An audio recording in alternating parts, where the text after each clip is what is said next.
Hi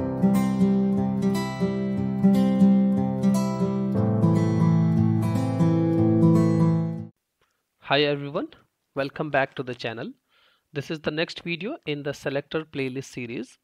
In the previous videos of the series, we have seen what are UiPath selectors, we have seen all the basics of selectors, we have seen what are tags and attributes. Post that we have seen how exactly we can use and leverage the UI Explorer in UiPath. What is Property Explorer? How can we use the wait attribute, set attribute? What is the use of Property Explorer? Post that we have seen how a full selector differentiate from a partial selector. How is a desktop recording different from a basic recording? How exactly can we perform the web recording in UiPath?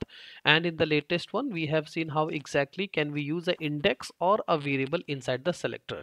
So if you haven't watched any of this video, I'll put the link in the description and you can refer that.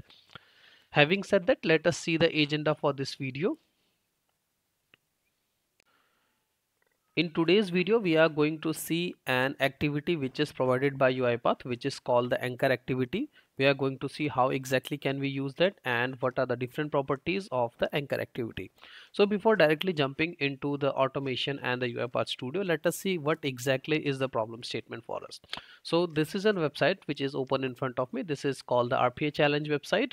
So what is different about this website is whenever you click on the submit button or whenever you hit the refresh button, you will see the selectors or the positions, or you can say the position of the elements are getting changed. For example, as of now the first name is available here. If I click on the submit, the first name position has changed and the label has also shifted, right? So if I again click on submit, you will see it has changed. So whenever you click on submit, you will see this things getting changed. So first name is now available here. If I click on submit, it is again getting changed, right? So agenda of this video would be how we can automate an application where the selectors are changing and where the positions of the elements are not fixed. How exactly can we make an use of an anchor base activity? So in this video, we are going to discuss about an activity called anchor base and its properties. Okay, so I am in my UiPath Studio, and before directly using the anchor base activity, let us first try to analyze that why I was saying that the selector is not valid. To check and get the selectors, what we can do is we can always go to UiPath. Under the design, you would see something called a UI Explorer. So you have to just click on UI Explorer and it will give you the entire selector tree and all the other details related to the selectors. Okay, so this guy is available now. If you don't know what all these buttons are and how we should use it, what is this UI framework and all, I have a dedicated video on my channel that where I'm explaining each and every button in detail. So please go ahead and watch that video. Now let us come back to our tutorial, and let's say now I want to print something on this first name. Okay, so let me just go ahead, click on indicate element, and I will just go back to that guy. So this is the website and I have to click the name here. Okay, so now you will see UiPath has generated a selector for me, which is something like this. If I click on validate, the selector is valid. Now what happens if I go back and I click on the submit button, right? So the first name is available here, but now the selector which I have got was, if I click on validate, that selector is not valid anymore because this ID has changed, right? So that is what is different about this website. Whenever you click on the refresh button, the ID gets changed. So let me just park this selector in a notepad. So let me quickly open a notepad. Okay, so I will go here and let me, so this was one selector, right? Let me just go ahead and indicate the element again. So this is the first element. Now the selector is valid. Now if I just copy and paste it here, what is the difference we notice? The ID is getting changed, right? So I cannot rely on this ID and all those things to make this selector valid. So that is where an anchor based activity comes in picture. Okay, so now let us see how exactly can an anchor based be used here. Okay, so let me go to the official documentation of the anchor base, which is provided by UiPath. So anchor base, it is a container which is provided to search a UI element that can be used as an anchor, and this should be reliable selector. So this should be used when a reliable selector is not available. So in our case, we have seen this selector is not reliable, that's why we are not able to use. But now if I just go back to the website, you will see there is something. Whenever I click on the submit button, this first name is always coming with it, right? So let me just do one thing. So we have seen the selector for the text box is getting changed. If you will notice, for the selector, along with the selector, we have something called the first name label, right? So this first name label is getting always moved with the this one. So if you'll see the first name, it is available here. If I click again, the first name label is again always moving with this guy. Okay, so now can we use this first name? Let us see and analyze the selector of the first name. Okay, we'll go back again to the UI Explorer. I'll click on indicate element and indicate to the first name, right? So you will see I have got a selector for the first name. Let me just go ahead and copy this guy in my notepad.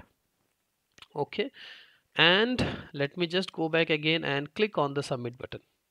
Now we will see the position and everything has changed, but if I go to the selector and I click on the validate, you will see the label is again getting highlighted. That means the selector for the first name is always intact. So if I just copy and paste it here, you will see the selector for the label is always a reliable selector, whereas the selector for the text box is not reliable. Let us just verify that once again.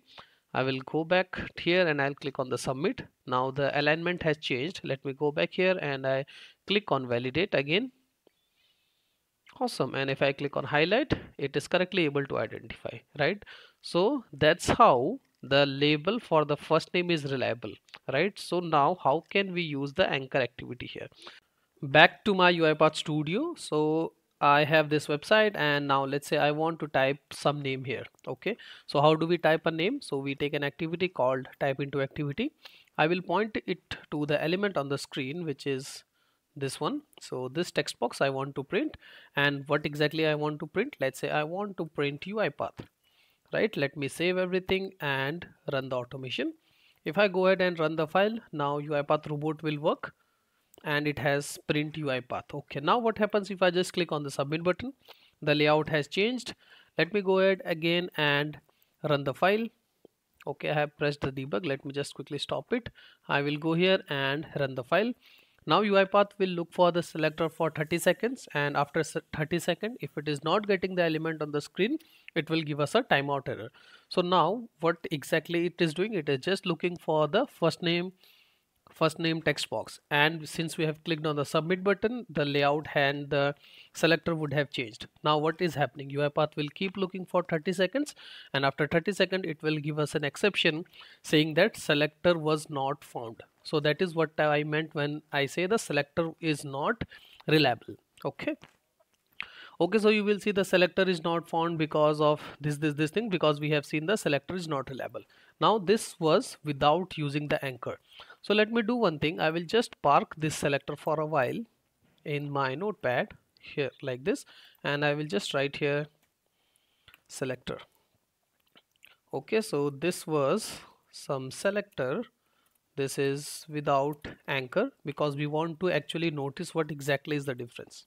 Okay, so this is done. Now let me just quickly go ahead and I will just disable this guy. Okay, now let us take an anchor activity.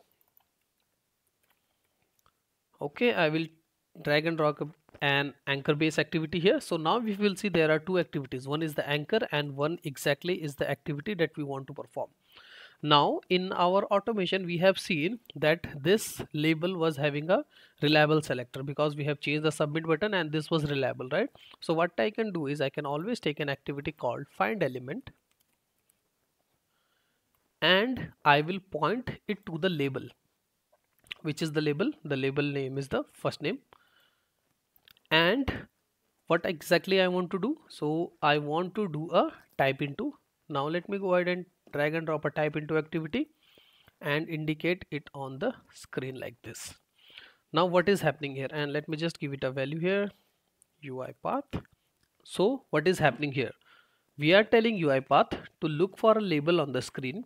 The label selector would be a reliable selector, and once you find the label on the screen, you have to print something on a type into. Okay, so now if you will notice the selector for the type into, it will be just a input tag. So where exactly this will selector now? So it will use the selector from the anchor.